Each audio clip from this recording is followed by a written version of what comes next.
اچھا، اب ذرا تھوڑا سیاست پہ ذرا بات کر لیں کہ مولانا فضل الرحمان صاحب کے ساتھ یعنی جمعیت علماء اسلام کے ساتھ آپ کی پارٹی نے کافی سفر طے کیا، سیز فائر ہو گیا، ایک دوسرے کے خلاف بیان بازی بند ہو گئی۔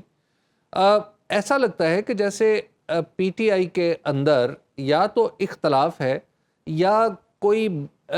تنظیمی ڈھانچہ ایسا موجود نہیں ہے کہ جس کے بارے میں متعین طور پر یہ بات کہی جائے کہ فلاں شخص جو ہے وہ بات کرے گا۔ کیونکہ میری معلومات یہ ہے کہ جمعیت علماء اسلام کو تھوڑا یہ انہیں شکوہ ہے کہ آپ کی طرف سے مختلف اوقات میں مختلف لوگ رابطے کرتے ہیں اور بات کہیں آگے نہیں چلتی۔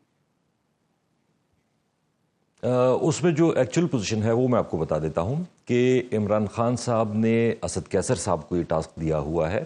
اسپیکر صاحب جو ہیں ہمارے ایکس اسپیکر، ان کو یہ ٹاسک دیا ہوا ہے کہ آپ نے انہی سے بات چیت کرنی ہے۔ فوکل پوائنٹ وہی ہے، ان کے ساتھ ہو سکتا ہے پارٹی کی طرف سے کبھی ایک یا دوسرا یا تیسرا بندہ اکمپنی کر لیتا ہے، لیکن بیسک ٹاسک انہی کو دیا ہوا ہے اور وہی ان سے بات چیت آگے بڑھا رہے ہیں۔ اس میں ضرور یہ کہوں گا کہ تھوڑی بہت دیکھیں ہماری اور ان کی جو تلخی رہی ہے پچھلے بہت عرصے سے، تو ان کی پارٹی میں بھی ایک ظاہری بات ہے تھوڑی بہت ریزرویشن ہوں گی کہ جی نہیں پی ٹی آئی سے نہ بات کریں، ان کے ساتھ اکٹھے تحریک نہ چلائیں۔ ہماری پارٹی میں بھی ہیں، لیکن الٹیمیٹلی تو جب ایک فیصلہ ہو جاتا ہے، رائے تو ہر ایک کی ہوتی ہے، لیکن جب فیصلہ ہوتا ہے تو پھر اسی کے مطابق آگے جاتے ہیں اور ان سے ہم بات چیت کر رہے ہیں، آگے بڑھیں گے صرف اس چیز کے لیے ایک پوائنٹ پہ۔ باقی تو پولیٹیکل پارٹیز ہیں، ان کا اپنا منشور ہے، ہمارا اپنا منشور ہے، ان کا اپنا طریقہ ہوگا، ہمارا اپنا، لیکن صرف یہ جو مینڈیٹ چوری ہوا ہے اس پہ بلکہ میں تو مولانا فضل الرحمان صاحب نہیں، میں تو میری ذاتی رائے یہ ہے، میں نے پارٹی میں بھی یہ رائے دی ہے کہ ہمیں باقی پولیٹیکل پارٹیز سے بھی بات کرنی چاہیے صرف ایک پوائنٹ پہ۔ کون کون سی پولیٹیکل پارٹیز کی آپ بات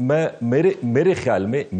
میں اس ایک پوائنٹ پہ ہمیں ہر ایک پارٹی سے بات کرنی چاہیے۔ عوام کی مرضی ہے، یہ پاکستان پاکستانیوں کا ہے، وہ جس کو ووٹ دیں اسی کو حکومت ملنی چاہیے، اور صرف حکومت نہیں،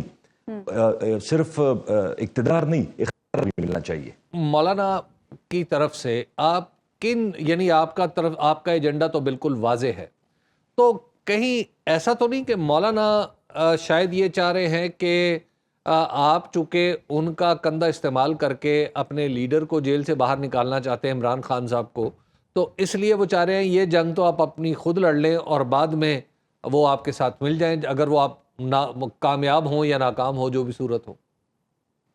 جو اپنی سیاسی جنگ ہے خود ہی لڑنی ہے، اور الحمدللہ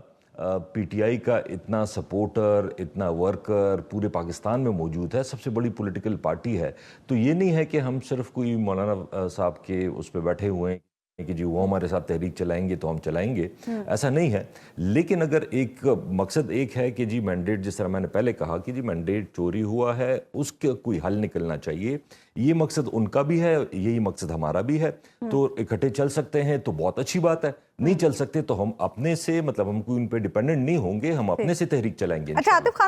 خان صاحب کی رہائی کے لیے بھی تو ایک تحریک آپ لوگ شروع کرنے والے تھے، اس کا کیا ہوا؟ انشاءاللہ یہ ابھی نیکسٹ فرائیڈے کو ایک کال دی گئی ہے، اس میں انشاءاللہ پورے ملک میں مظاہرے ہوں گے۔ اس میں تھوڑا سا میں صاف بات کرتا ہوں، وہ یہ ہے کہ کے پی سے کوئی زیادہ فرق نہیں پڑتا، جو ڈیسیجن میکرز ہیں ان کو کے پی سے کوئی زیادہ فرق نہیں پڑتا، ہم ادھر لاکھ لوگ نکال لیں، 10 لاکھ لوگ نکال لیں، اصل ڈیسیجن میکرز کو فرق پڑتا ہے پنجاب سے، اور پنجاب میں آپ کو نکلنے نہیں دینا انہوں نے۔ ایگزیکٹلی، کہ پنجاب میں ابھی بھی تقریباً انڈکلیئرڈ مارشل لاء ہے، کسی جلسے کی اجازت نہیں دی جاتی، مہینوں لگ جاتے ہیں ایک جلسے کے لیے، کبھی ڈی سی کے پاس، پھر الٹیمیٹلی عدالتوں میں جانا پڑتا ہے، پھر عدالتوں میں بھی یہ اس کو لیٹ کرتے رہتے ہیں، جی دہشت گردی کا خطرہ ہے، یہ ہے وہ ہے، اور جیسی کوئی احتجاج کی کال دی جاتی ہے یا پرامن جلسے کی یا احتجاج کی، ایک دن پہلے اس حلقے کے یا اس شہر کے ورکرز کو، لیڈرز کو اٹھا لیا جاتا ہے۔